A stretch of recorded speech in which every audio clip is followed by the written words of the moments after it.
ओम श्री गुरु सत्ताई नमः। सभी को प्रणाम। युग निर्माण मिशन के विशाल साहित्य सागर में स्वाध्याय के गोते लगाने वाले पाठकों के मन में अनेक प्रश्न, समस्याएं और जिज्ञासाओं का उठना स्वाभाविक है, क्योंकि युग ऋषि की युगानुकूल विचारधारा में निहित क्रांति की चिंगारियां व्यक्ति की पूर्व आस्थाओं पर कुठाराघात करती हैं, उन्हें बदलने सुधरने के लिए विवश करती हैं। अपनी पूर्व आस्थाओं को बदलने के लिए व्यक्ति जल्दी से तैयार नहीं होता है। उसके कुछ प्रश्न, कुछ समस्याएं और कुछ जिज्ञासाएं होती हैं, जिनका समाधान उसे मिलना चाहिए।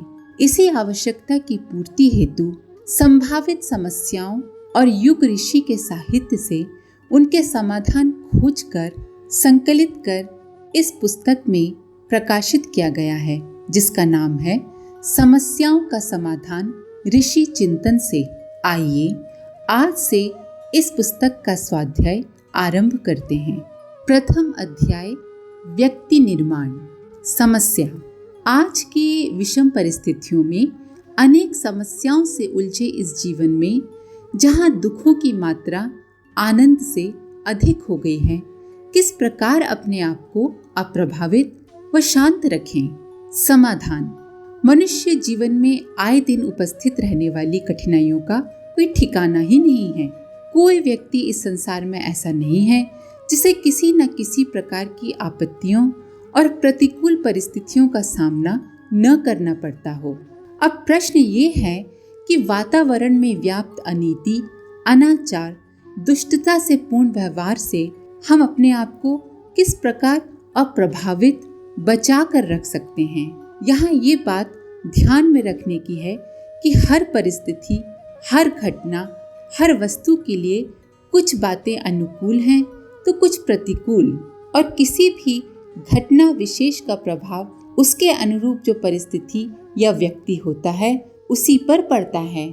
जैसे कि कोई शराबी व्यक्ति शराब के ठेके के पास ही रहता हो, शराबी पर शराब के ठेके का पास होना उसके लिए अनुकूल परिस्थिति हो गई, जबकि शराब के ठेके के पास रहने वाला ऐसा व्यक्ति जो नशा नहीं करता है, वो शराब के ठेके के पास होने पर भी उससे इतना प्रभावित नहीं होगा।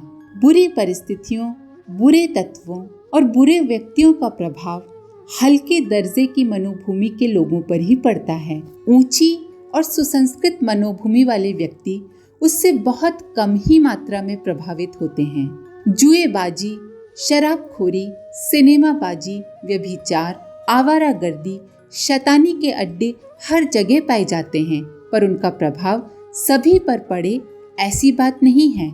ये प्रभाव खास तरह की उथली मनोभूमि के लोगों पर ही पड़ता है। वे ही इनके चंगुल में फंसते हैं और बर्बाद होते हैं। यदि मनोभूमि परिष्कृत हो तो उन बुराइयों का पनपना ही नहीं बल्कि ठहरना भी असंभव हो जाता है। अध्यात्म हमारी बहुत मदद करता है। यदि हम सही अर्थों में आध्यात्मिक मार्ग पर, धर्म के रास्ते पर चल रहे हैं तो हमारी रक्षा किसी न किसी प्रकार से हो ही जाती है। हर समस्या का हल हम बाहर ढूंढते हैं, जबकि सच तो ये है कि उसका हल हमारे भीतर छिपा रहता है। विचारशील बात यह है कि जब हम अपनी जीवन समस्याओं में से अधिकांश को अपना भीतरी सुधार करके अपनी विचार शैली में, अपने चिंतन में थोड़ा परिवर्तन करके हल कर सकते हैं, तो फिर हम उलझन भरा जीवन क्यों व्यतीत करें। जो कुछ करें उच्च आदर्शों से प्रेरित होकर करें और इस बात में संतोष माने कि एक ईमानदार एवं पुरुषार्थी व्यक्ति को जो कुछ करना चाहिए था वो हमने पूरे मनोयोग के साथ किया।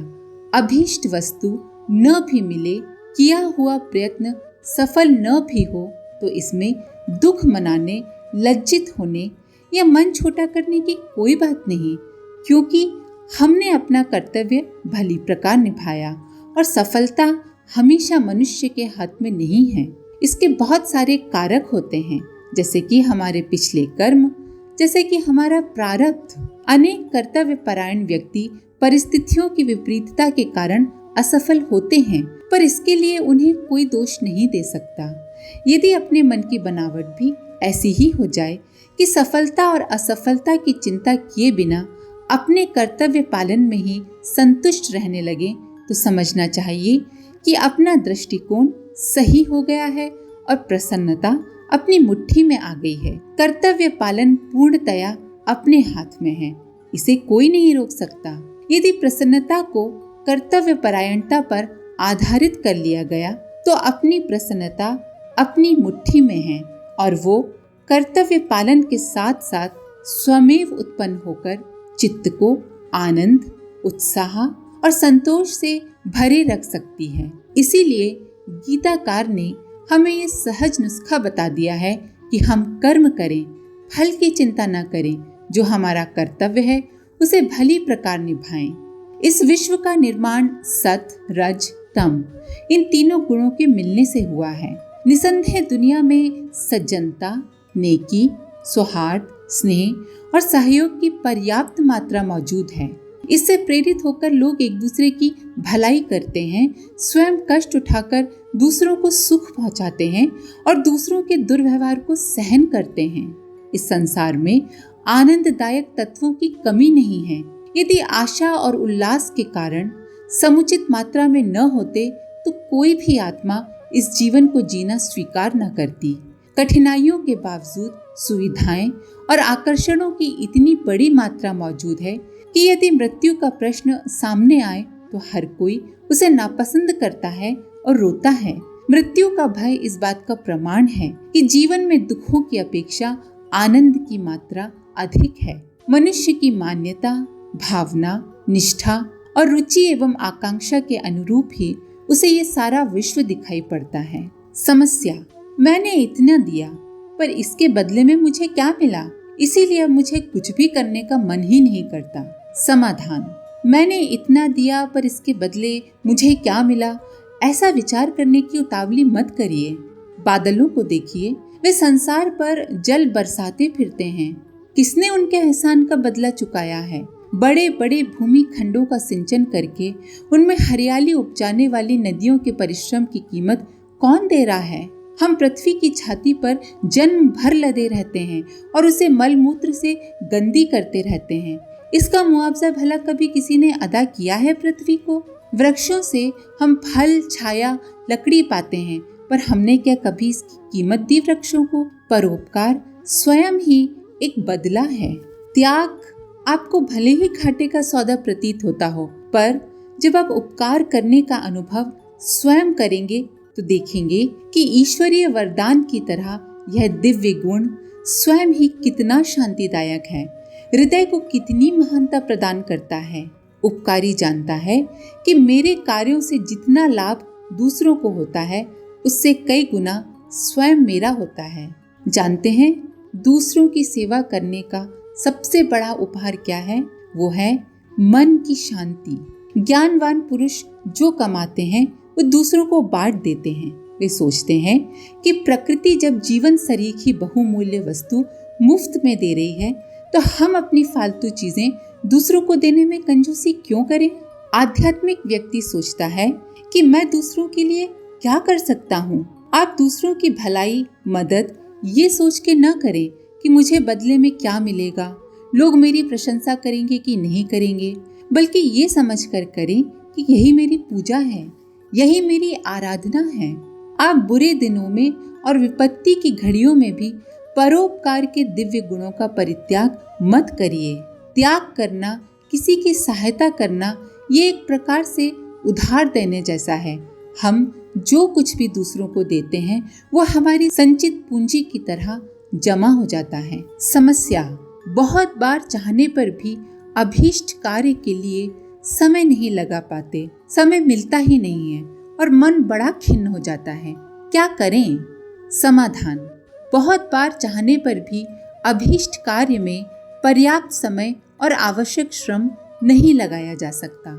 आलस्य भी नहीं आता, प्रमाद भी नहीं है, फिर भी समय का अभाव किसी कार्य को भली भांति संपन्न करने के लिए अड़चन पैदा करता है।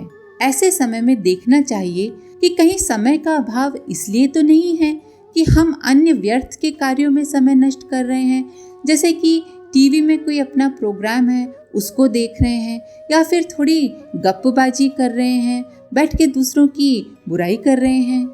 संपदाएं और विभूतियां भले ही किसी को कम ज्यादा मिली हैं, पर समय एक ऐसी संपदा है जो सबको समान रूप से मिली है। प्रत्येक व्यक्ति के लिए दिन और रात में 24 घंटे हैं, किसी को कम या ज्यादा नहीं। इसीलिए विचार किया जाना चाहिए कि दूसरे व्यक्ति उतने ही समय में आवश्यक काम निपटा लेते हैं, महत्वपूर्ण कार्य कर लेते हैं, तो फिर क्या कारण है कि हम अपने आवश्यक कार्य पूरे नहीं कर पाते। इस दृष्टि से अपनी दिनचर्या का अवलोकन करने पर आपको स्पष्ट हो जाएगा कि हमारा कितना समय उपयोगी कार्यों में लगता है तथा कितना हमारा समय व्यर्थ के कामों में खर्च होता है। बहुत बार ऐसा भी होता है कि हमारी दिनचर्या व्यवस्थित नहीं होती, इसीलिए हमें समय का अभाव हो जाता है। अपनी दिनचर्या व्यवस्थित कर मिनट मिनट के उपयोग द्वारा कार्य संपादन और योग्यता अभिवृद्धि करनी चाहिए।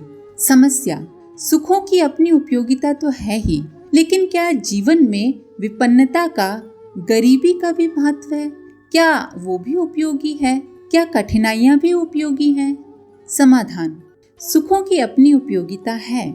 साधन संपन्नता के सहारे प्रगति क्रम में सुविधा होती है, ये सर्वविदित है।